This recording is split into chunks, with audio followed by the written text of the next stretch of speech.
The other day, a buddy reaches out to me. He works for a company, and they were getting rid of a bunch of laptops. So he was able to scoop up 7 of these. These HP EliteBook, the G40. This one has the i7 7600, 8 gigs of DDR4, and a 256 M.2. Not bad. I don't know what it is, but laptops sell really quick in the garage. I mean, I get a laptop and I can have it sold by the end of the day. Probably because of the price that I'm able to get them and flip them at. So he reaches out to me and he says, hey, you want to buy them off of me? I looked at what they were going for on eBay. That was kind of my baseline for the prices of this. And I offered him 20 bucks for each of them. So there were 7 of them. I paid $140 for them, and I've already sold 6. I didn't even have to put them on the Facebook Marketplace. Definitely not eBay, because you don't want to pay the fees for that. But a lot of people I knew, friends, family, and everything, I sold each one of them for 100 bucks, $20 investment. Did pretty good. Now, my friend knew I was going to sell it and flip it and all that type of stuff. He's not tech savvy, but he figured he can make a couple of bucks off of me. I made a couple of bucks off of this, so it works out pretty good. So I decided to keep one for myself because I do a lot of automotive stuff, and I need a laptop to kind of use the software for reading the ECM, PCM, that type of stuff. And every time I get a laptop, I use them for a little bit, and then I just end up selling them off just to make a couple of extra bucks, especially if I get them at a good deal. And then I'm like, a couple of months later, I'm like, oh yeah, I really wish I had a laptop for it. So I'm deciding to keep this one for myself. I was using it earlier, and it just kept on overheating on me. This fan will go up to 100%, and yeah, I should have recorded that, but decided to turn the camera on just last minute for it. But anyways, so I was looking at this laptop, and the other ones I didn't have this issue with, but this one I keep having it. And looking on the interweb, it is pretty in depth to take this apart. So this is the CPU. This is where the thermal paste is going to be, and you have this all right over here. Yeah. And you have to take all this out, take all these screws out. I mean, it's doable, but it's going to take a lot of time. Now, this is my laptop. I really don't feel like doing this probably the right way. So we're just going to do a untraditional method, break it so I can fix it. So here's what I'm thinking. Dremel tool.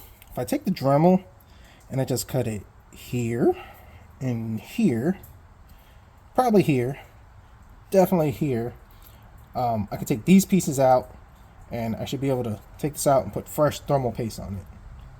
The other way would be to take everything apart, but I'm feeling a little bit lazy, folks. Sometimes you got to do what you got to do. This is my own personal laptop, and I don't see a reason why they did this as far as like structural or anything like that. I don't know. Don't make sense to me. Let me know in the comments if you know why they pretty much have this whole thing right over here. But anyways, let's grab the Dremel and see if we could cut it and not damage the board. Alright, so at this point, there's no going back. I think I'm going to play it safe, because if I slip and mess up this battery, that could be an issue. So let's take this battery out. And it's good to disconnect the battery when you're doing this type of stuff.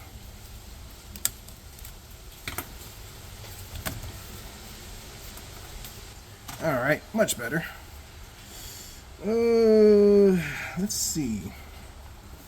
I think it's thinner right around here. Actually, it's thin right over here in the heat pipe. So we're just going to be very careful and hope for the best. Because if I cut the heat pipe, then that's definitely not good.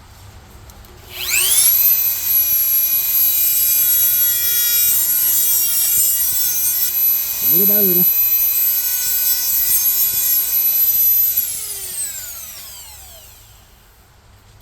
Well, that worked out pretty good. The same thing over here.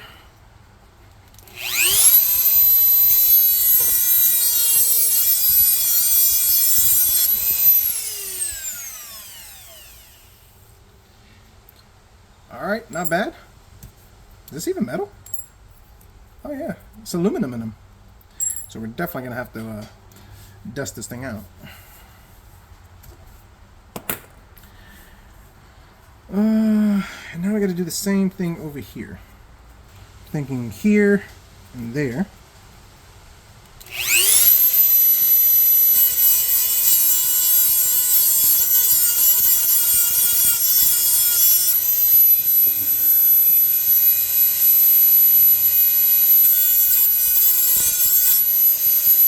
Okay.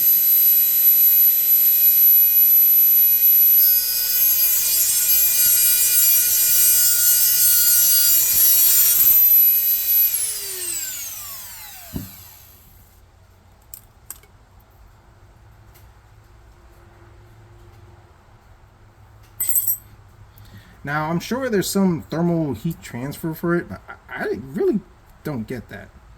And everything's intact. I mean, I don't know. We'll find out. All right.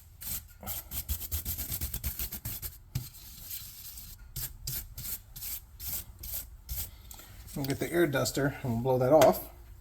All right, let's see how well this thing comes off. So, 4 screws.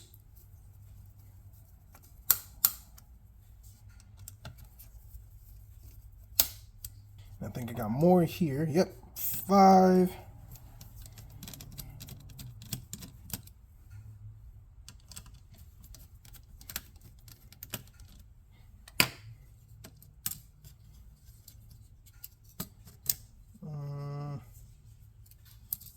So now there's actually a connector that's under here,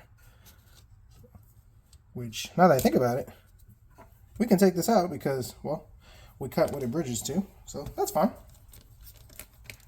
I mean, at this point, is it even worth keeping this piece here? I think we just might delete on it. Well, delete more than what we've already deleted. Yep. And by taking this out, we could clean a lot better. And the thermal paste is like really dry. So it's probably our issue. I mean, this stuff is like breaking apart.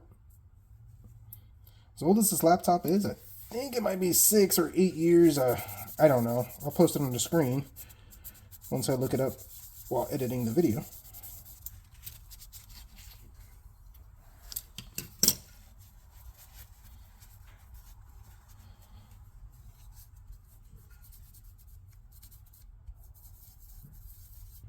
All right, let's pop on some thermal paste.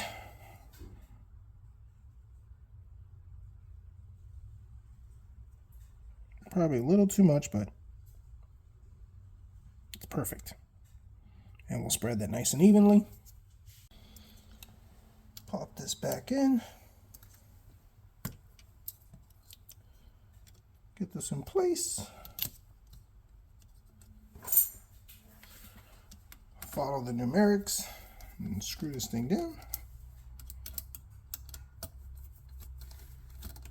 Pop in our 8 gig stick. This has 8 gigs. Let's put 16, so 2 8s. Now, I wonder if I really need that. Is this a spacer or I don't know. Let's try the screws and see what it does.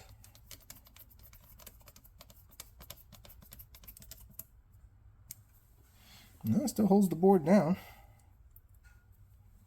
So I think we're good. Actually, I'm gonna double check and make sure it's not poking.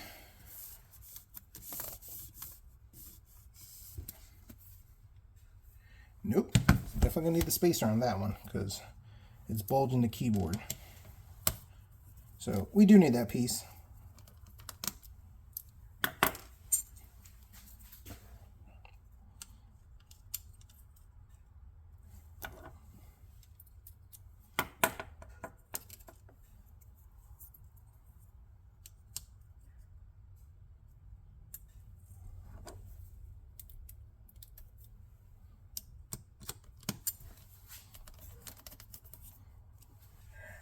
Throw in our battery.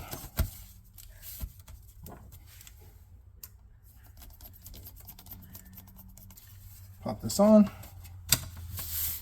And of course, we'll screw everything in after we confirm everything works. But let's fire this thing up. Make sure we got no shorts or zaps. All right, we're good. So I need to install a fresh copy of Windows on this one because, well, there's a lot of junk on this. So they gave away these laptops, which is really weird. They didn't remove the drive, which is cool, but there was a lot of stuff on them. So I need to get rid of all the junk on here. And when we come back, we'll see how my temps look. All right, so about an hour later and Windows is installed and our temperatures about 45, spikes up to 52. Now it is downloading Windows updates in the background, so it is getting a little more usage, but before, just sitting idle, we were about 65 degrees Celsius, and then while it was doing updates, it was spiking up to 76, even 80 degrees, and the fan was going 100 miles per hour. So changing the thermal paste does make a big difference, and I mean, cutting this out saved me a lot of time, and it was pretty cool. Not too sure what the purpose of this is. I don't foresee it to be anything important, but this is my laptop. It's one that's going to be thrown around in the vehicle to kind of read codes and stuff like that. So not too worried about that. The other ones, we just kind of did it the right way. Well, the other ones, I didn't have the thermal issues. I don't know why this one, the thermal pastes went bad and the other ones were perfectly fine, but who knows? Either way, this works. This was easy and it gets the job done. So comment down below. Let me know your thoughts, concerns, criticisms. Why do you think they really have this? What was the purpose of it? Also, have you done something like this to kind of save some time a little bit? If you like this video, definitely hit the like button, subscribe if you're not, and as always, we'll see what we come up with next.